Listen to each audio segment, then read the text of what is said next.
On PrimeTime Politics tonight, the Conservative leader unveils his long-awaited climate plan, and it includes a carbon levy and rebates that must be used for green purchases. We'll examine the plan and MPs will debate. A dangerous intersection between vaccine anxiety and surging COVID-19 cases as Ontario sets a new record for daily infections. Lots of questions for Health Canada's Chief Medical Advisor. And our panel of party commentators on the pandemic latest and the new Conservative climate plan.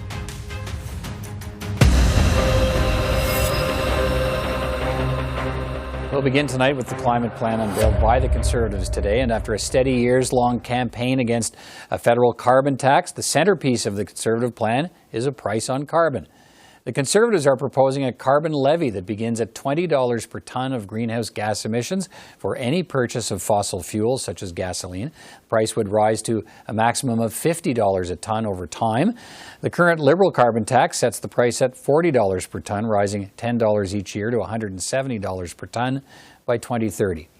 90% of the revenue raised under the Liberal carbon plan goes back to consumers in rebates.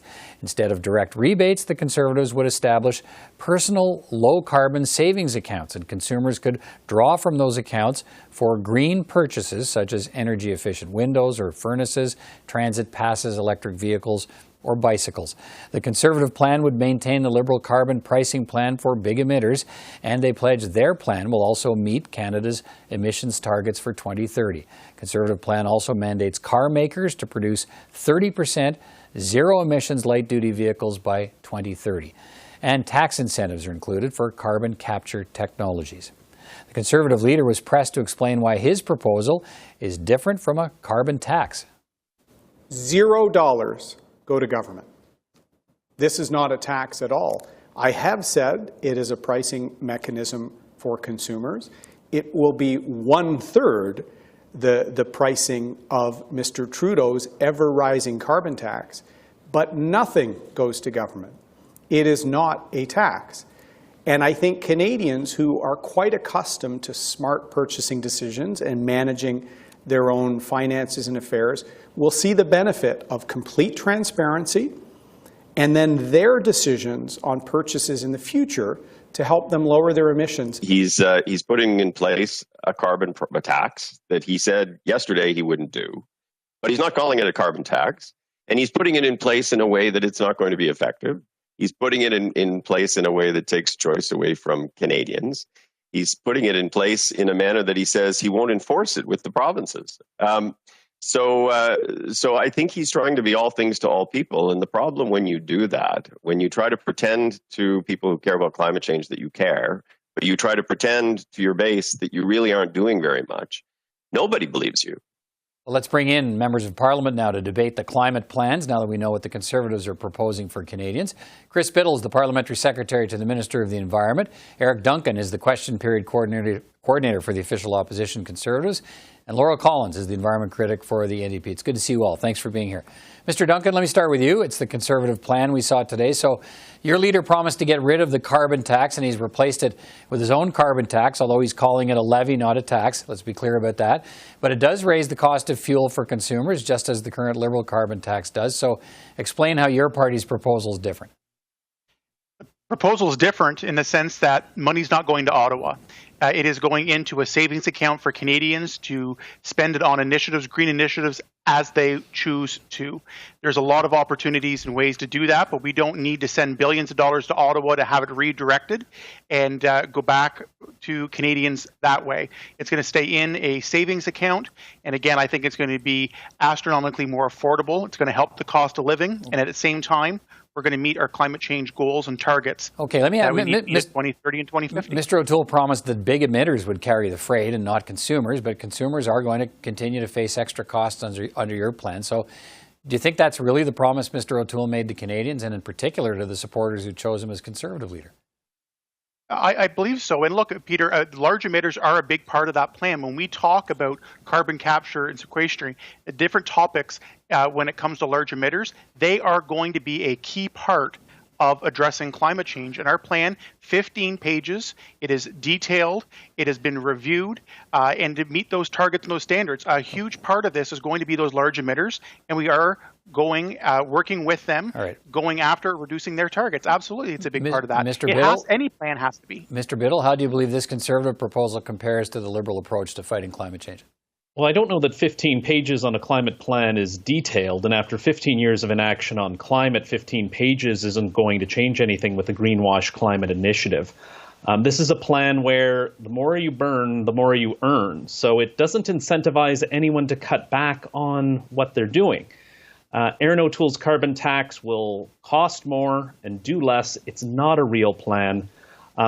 We're glad they're entering this space, but Canadians expect a real plan, and we're still waiting for it from the Conservative Party. Laurel Collins, what's your assessment of the plan unveiled by Mr. O'Toole today? Yeah, a few weeks ago, it wasn't clear whether the Conservatives even, believed that climate change was real. At their convention, the vote was incredibly disappointed. And now this plan, it doesn't actually clear things up for Canadians. It's a deeply unserious plan. And at the same time, I just, my Liberal colleague mentioned greenwashing, and this unserious Conservative climate plan does not let them off the hook. They have missed every single climate target. Their plan similarly does not match the scale of the crisis. We need to do so much more. Let me drill down a bit, Mr. Duncan, on this key offering in the Conservative plan. Right now, those provinces subject to the federal carbon tax get a rebate from the federal government in tax time, and that rebate's the same for each taxpayer in the province. It's apportioned the same way. Instead, your leader's plan creates this low-carbon savings account that will actually reward higher consumption of fossil fuels. The more gas you buy, for instance, the more you get in your account. How will that incentivize, Mr. Duncan, change in carbon consumption? Well, here's a challenge that we have, Peter, with this, and Chris would be a good example here in St. Catharines as well. He has a lot of residents and constituents that would travel to work in Hamilton or in the GTA. I have the same situation in my riding in rural southeastern Ontario, where a lot of people worked in Montreal or in Ottawa. They're not driving kilometers to hurt the environment. They're doing it to go to work. It's a necessity on that. And what we're talking about, when they fuel up, the dollars go into a savings account that can help them towards the purchase of an electric vehicle, purchases of more sustainable and environmentally friendly tools and incentives and technology that's going out there. I just think we get this notion of where they're encouraging to burn more. My constituents don't have a choice. They're living in our community. They're commuting to work. They're taking their kids to soccer and to sports. Living in rural areas, you've got to drive. I can't hop on a subway in South Mountain, population 300, and go in. Mr. Bittle, we talk about having that. It doesn't balance out, Pete. Okay. I just want to say the rebate program and the equality aspect of it, it's not equal, because different residents that have to drive more kilometers because they live in a rural area or have to drive, they're getting disincentivized. They're not ahead. Okay, Mr. Bittle, let me hear you on this. Well, there is an incentive. And so if everyone's getting the same amount, it encourages people to choose greener options, whether that be a different type of vehicle or in my part of the world, as Mr. Duncan mentioned, getting on the GO train, taking a bus, getting a transit pass, and pocketing those savings. Our plan, and what Canadians expect from a real climate plan, is that it incentivizes a change in behavior. And this is a plan that if you have a Mercedes and you're driving a great distance, sure, you may have more money at the end of the year to buy an expensive bike for the weekend, but it's not going to change your behavior because you're benefiting from pollution. All right. And sorry. Go ahead. Laurel Collins, let me hear you on this. What do you think about this low carbon savings account idea? Does it work for you? Canadians do not want some kind of climate miles card or a points program with an approved list of prizes. What they want is a government who actually takes the climate crisis seriously. They want climate action. And this plan does not have real climate action that will actually ensure that we meet our international climate targets and that we're ensuring a livable planet for future generations. Mr. Duncan, how would this low carbon savings account work? Who's going to run it? Don't you have to create another bureaucracy here to administer this thing? No, we've talked about there's great examples out there in the private sector that do these types of things already. We're going to work with provinces and build on those programs and examples like it. I actually think whenever the money's not going to Ottawa, being administered and going back and again, unequally to Canadians. Again, people who commute to go to work, we're talking about transit passes being eligible for that, more better vehicles when they go to work back and forth.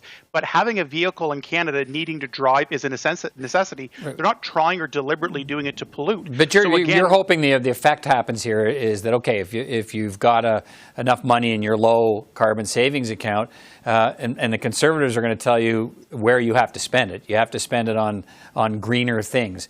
And I guess some Conservatives might object to having a government tell them how they have to spend whatever monies they're being rebated. But is that the plan here? You think there'll be enough of an attitude change by virtue of the purchases people make from these low carbon savings accounts?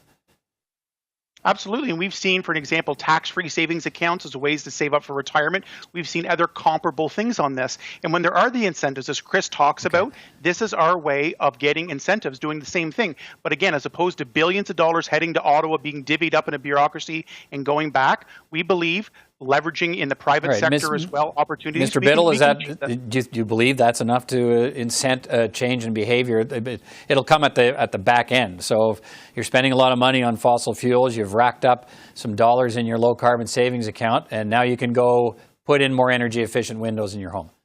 It's a wildly complicated setup where there's no details to the plan, that some other corporation or bank is going to run it and manage people's petrol points in order for a approved list of what they can buy. We have a simple plan that Canadians know at tax time what they're going to get, and they can use it on what they want. Laurel Collins, no chance this plan could actually work the way the Conservatives have designed it? I think the problem with this plan, and similarly the problem with the Liberal climate plan, is that, the idea that carbon pricing is going to be a silver bullet, it is a mistake. We need a smart, comprehensive carbon pricing plan. The Conservatives clearly are not willing to put something forward that would work. This is untenable. But we also need to make sure that we are investing in transit, in green infrastructure, in green housing, in retrofits. We need a plan that actually matches the scale of the crisis. And both the Conservatives and the Liberals are committed to giving big handouts, billions of dollars to big oil and gas companies. They need to end fossil fuel subsidies if Canadians are going to take them seriously. Canadians, at some point, we're going to have an election, probably not that far off. Canadians are going to be able to choose which one of these proposals, platforms they think works for them. Thank you all for your time. Appreciate it. Thank you. Thanks, Peter. It has been another day of surging COVID-19 infections in Canada. Ontario reporting a new daily record today of 4,736 new COVID cases, 29 more deaths. Hospitalizations also mounting, as are the number of patients in intensive care and on ventilators. Those numbers underscore the urgency for faster vaccinations, and yet delays in the supply of Moderna vaccine are slowing things down. 1.2 million doses of that vaccine expected to arrive in Canada next week. Could be delayed until now the first few days of May, creating more uncertainty over vaccine timetables for the provinces. Several provinces have experienced the delays or have had to reschedule appointments, and we're working with them closely on managing that so that the effect is not felt as much moving forward. So vaccine delays coupled with anxiety and hesitancy because of some of the risks associated with the AstraZeneca vaccine and Johnson & Johnson vaccines, could that further complicate efforts to fight the third wave of COVID-19? Dr. Supriya Sharma is the Chief Medical Advisor for Health Canada. She's with me now. Dr. Sharma, good to speak with you again. Thanks for taking the time. Thanks for having me. Look, how concerned are you that a growing vaccine hesitancy could hamper efforts to get to herd immunity as quickly as possible while these cases surge in Canada? Of course, we're concerned, right? We've always said that even the most effective vaccine is only effective if somebody trusts it and agrees to have it administered to them. So, we have vaccines coming in. We have a number of them that have been authorized, but it's really dependent on people feeling comfortable enough and having enough information to feel confident that they can go book their appointments, and get their vaccines administered. Let's talk about that. I'm hearing anecdotally, and I'm sure you've heard these stories as well, lots of concerns from people expressing a reluctance now to get the AstraZeneca vaccine, and some even Johnson & Johnson when it does get to Canada, or people who have a scheduled appointment for AstraZeneca now talking about putting it off. How can you reconcile for those people the position of Health Canada that there's a risk, perhaps a link of blood clots from these vaccines, but Canadians should take them anyway? So, when we were talking about the authorizations of these vaccines, we're really clear up at the beginning, right? We have information from clinical trials. And even though those trials involve tens of thousands of people, we still may see rare, very rare side effects come up and be detected once you start vaccinating millions and millions of people. Now, and that's what's happened. So there is something, and again, very, very rare. So we always have to put that into context. But it really is a sign that the system is working. So out of all of those millions of doses that were administered, there was an adverse event, this very unusual rare blood clot that's shown up. It was detected. Everybody around the world is working to assess it. And we wanted to make sure that people know about it, right? So we're not hiding information. We want to share that information. But really, we need to put it into context. And the context is, what are the benefits of getting vaccinated versus what might be a very, very rare risk. So how should someone make the decision to accept AstraZeneca or not, or wait for another option? What should they be considering? Well, really, when we're talking about what Health Canada does, so we authorize the vaccines and say, okay, it can be used in Canada. We have other groups that recommend potentially the use of it in different age groups. And I just wanted to say that when we're talking about those different age groups, it's not because of a higher risk of this type of clot per se, but it's really around the risk of COVID and getting COVID and potentially getting very sick from it. So if you're an individual, by the time a vaccine is offered to you, it's already been through, the whole assessment at Health Canada. It's taking into considerations the recommendations from, the immunization committee. The provinces and territories are looking at what's happening with COVID-19 in their population and who's living in the province and territory, and they're deciding which vaccines to use in different areas. So by the time that a vaccine is offered to you, all of those considerations are already taken, we've been taken into account. Right. And so what we're saying is when you're offered a vaccine, then take the first one that's offered to you, because the longer you wait to get vaccinated, the longer it is that you're not protected, potentially, from getting COVID-19 and getting seriously ill from COVID-19. Right. So we people are bombarded with information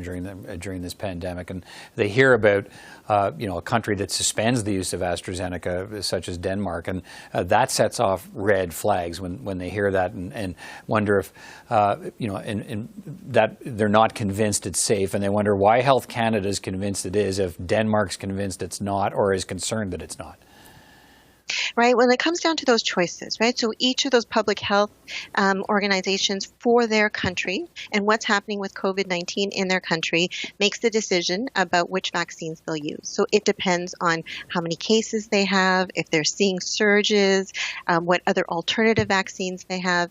So, that's why we're seeing that. Now, on the Health Canada equivalent side, so the regulatory groups that look at overall benefits and risks and the safety of the vaccines, it's been completely consistent across the world. So there's been, no country that suspended the use of the vaccine. But, as we said on the public health side, they have to take a look at all these other considerations as well. Okay, a minute we have left together here. We have lots of supply coming from other vaccine makers over time.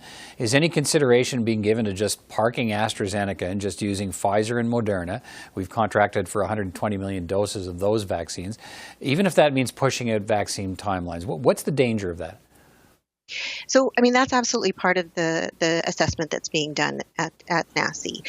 What are the supplies that we're expecting to have? What are we facing in terms of the COVID outbreak? And what other alternatives? The risk of waiting and not using all the vaccines that we have is there's some analysis that's been done that says if you're in an area that has moderate or high COVID transmission, potentially a wait of a day or a wait of a few days might make the difference and tip the balance in terms of you getting COVID and getting very sick. So that's that time that you may not be protected. All right. Dr. Sharma, as always, thanks so much for your time tonight. Appreciate it. Thanks for your time, too.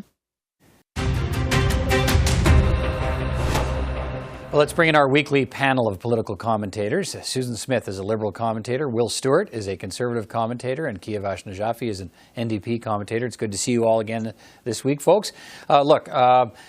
Susan, let me start with you. And how big of a problem do you think we're facing, all of us, because of what is a growing vaccine hesitancy in this country because of some of these links to blood clots with AstraZeneca, concerns about Johnson & Johnson? And is Health Canada doing a good job of making the case to Canadians to go ahead with these vaccines despite the risks? I think few people are making a good case to Canadians about the low level of risk. Health Canada is trying. Public Health Agency is trying. The company itself needs to do a better job. The reality is, and what I've seen that I really like through social media, and I think it's more peers than anything else that's going to make people feel better. The confusion is bad. I had no hesitancy in getting a shot yesterday, none whatsoever. The risks associated with blood clots are exceptionally low. And there are risks, and there are much higher risks that we deal with on a normal basis in our lives, whether it's women who have pregnancies or other medicines that we're just ordinarily used to.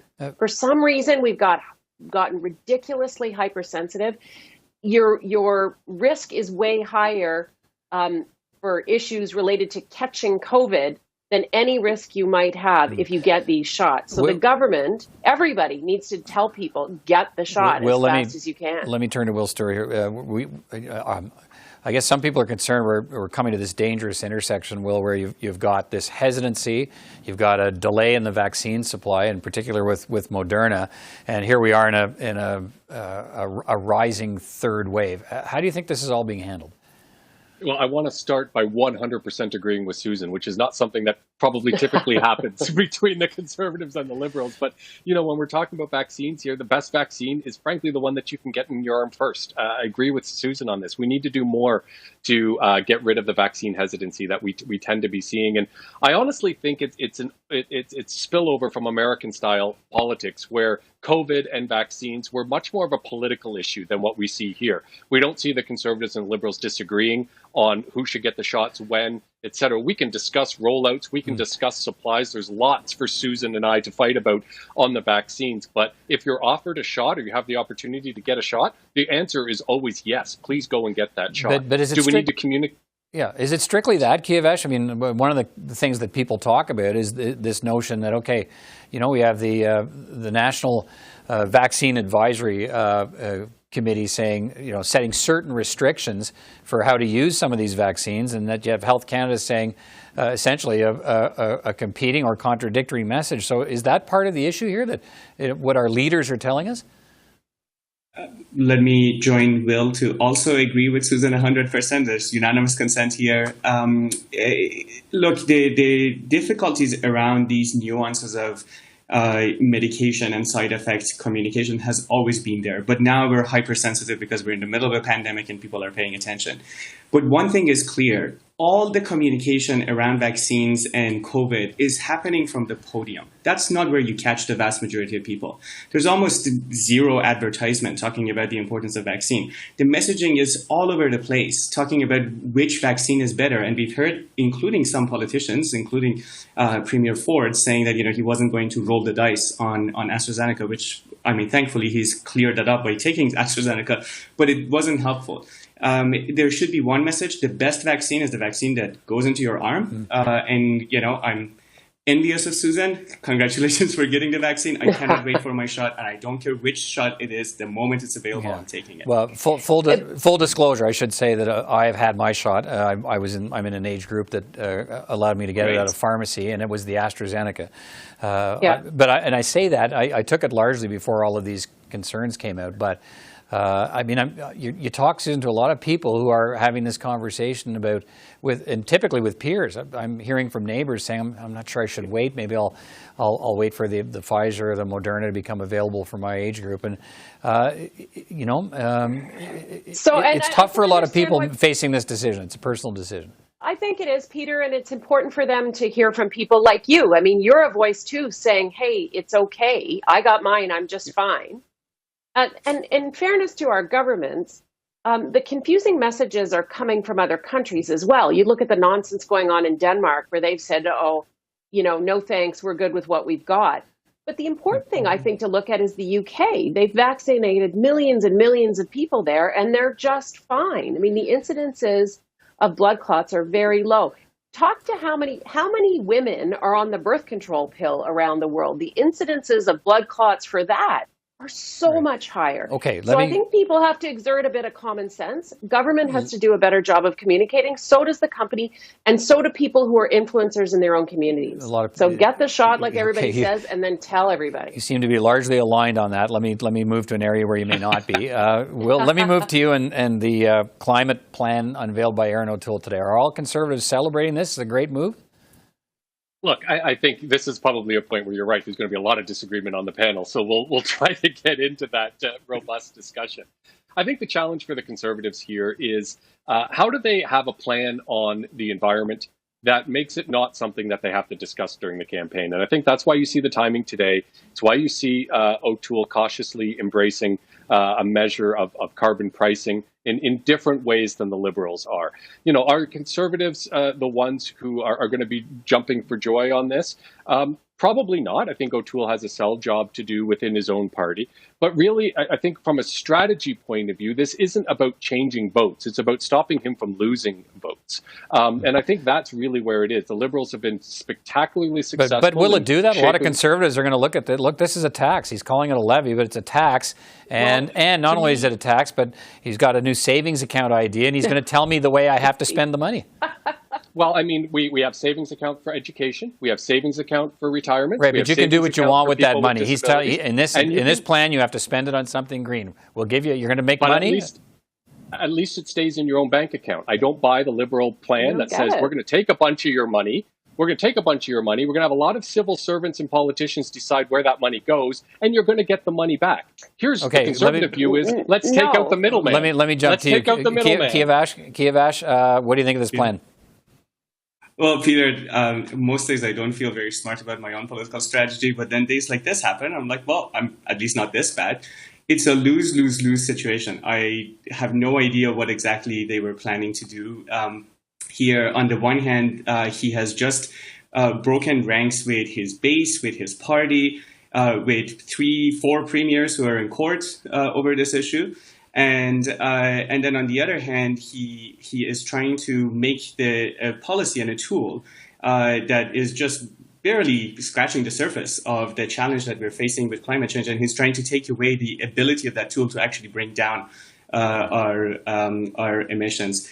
And by the way, I do not for a second believe that they had this, independent panel looking at this policy and say that this policy could actually reach the targets for 2030. There's absolutely no way we can do that with the kind of proposal that he's got. I think he's going to have a ton of problems during the campaign. Like what Will says, he's going to have cabinet ministers. I've only got less and candidates. Got less than a minute here. I just quickly want to hear from you on this quickly, Susan. I'm thinking if we have time, we're going to give the last maybe 15 seconds to Will, since it's a Conservative plan. But give 20 seconds here, Susan. What's wrong with this plan? Okay, you asked Will at the beginning if Conservatives are jumping for joy. The answer is no, and at least 54% of them at the party at the convention less than a month ago said, no way. So there's an issue with Erin O'Toole. Can the party trust him, and can the public trust him on this? He's actually put forward a plan that's goofy at best, confusing in the middle, and ineffective at worst.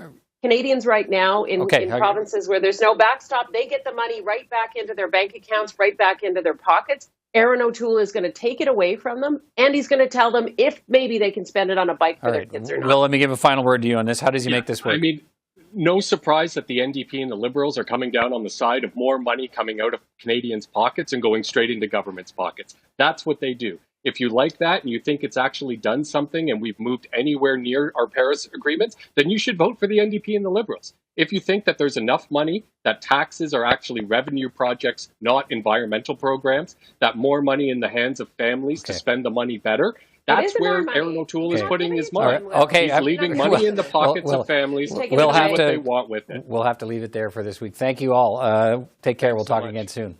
Thanks. Thanks, Peter. Bye, everyone. Nice seeing you. Bye. That is all the time we have for this edition of Primetime Politics from all of us here at CPAC. Thanks for watching. See you next time.